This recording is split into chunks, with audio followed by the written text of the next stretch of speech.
Matcha tea is all the rage right now. You see it everywhere, as a latte, in smoothies, in desserts. And yes, it's considered a superfood, an energy booster, a detox miracle. But how healthy is matcha really? And is it actually better than traditional green tea? Or is it just hype?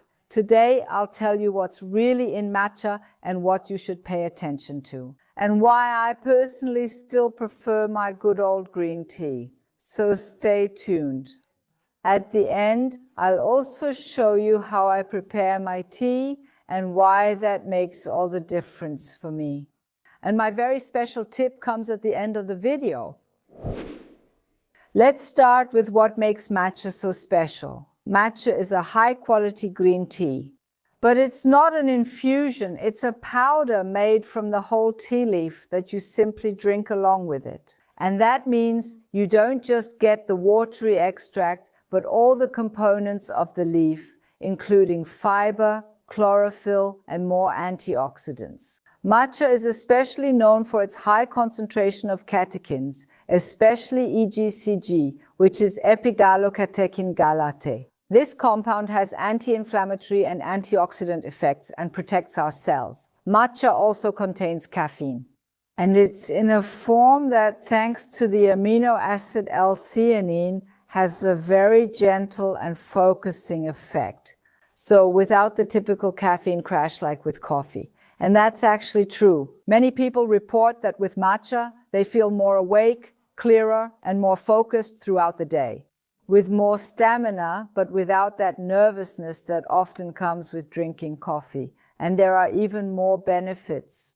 According to studies, matcha can boost your metabolism and help with fat burning, support your immune system, and have a positive effect on your cardiovascular system. Sounds almost too good to be true, right? And yet, matcha isn't my favorite drink, but it can still be yours. Why isn't it my favorite drink? It's simple. I often find it too tart, too bitter. And yes, I know, many people just balance that out by just mellowing out that matcha flavor with plant milk. For example, as a matcha latte. But that's exactly what I don't like. I don't like milk in my tea. But I still want to enjoy my tea, and I want it pure. That's why green tea without any additives, without milk, without foam. And I just much prefer classic green tea. And my favorite is a Japanese tea called Kuro Kiro Kuro. A wonderful, clear, harmonious green tea with a delicate aroma and pleasant depth. I have my very simple but proven way of preparing it. I use a heaping tablespoon for about 1.5 liters of water, pour water heated to about 70 degrees over it, and then I just let the tea steep and leave it in. I don't limit the steeping time at all. I leave it in the whole time. No time pressure. And that's something I've definitely realized for myself. I have to drink my green tea by 2 p.m. at the latest, preferably before 2 p.m.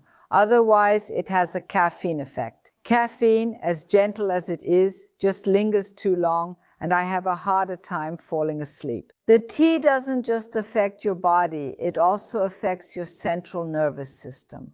And good sleep is just as important to me as healthy nutrition and healthy green tea. So, which one is healthier now, matcha or classic green tea?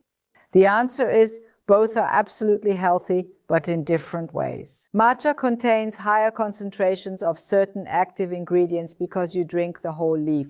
But it's often more intense, more bitter, more tart, and more expensive. Classic green tea also contains valuable polyphenols, antioxidants, theanine, and caffeine, but in a lighter dosage. That's why it also has a somewhat gentler effect, maybe even a bit more elegant, and is therefore easier to tolerate for many people.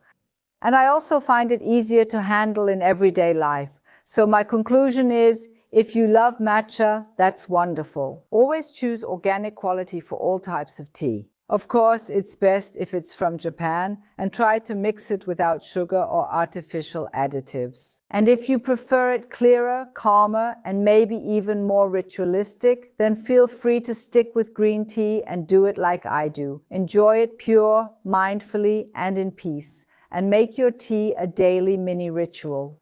And now, here's my absolute Petra tip, so you can enjoy all the leaves as well. I take these leaves and simply put them in my green smoothie. That way, I have them in there too. So, I might not have matcha tea in the strict sense of the word, but I do have these green leaves in my food as well.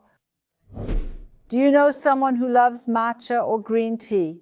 Then share this video. I'm sure they'll learn something new that they didn't know before. Then video.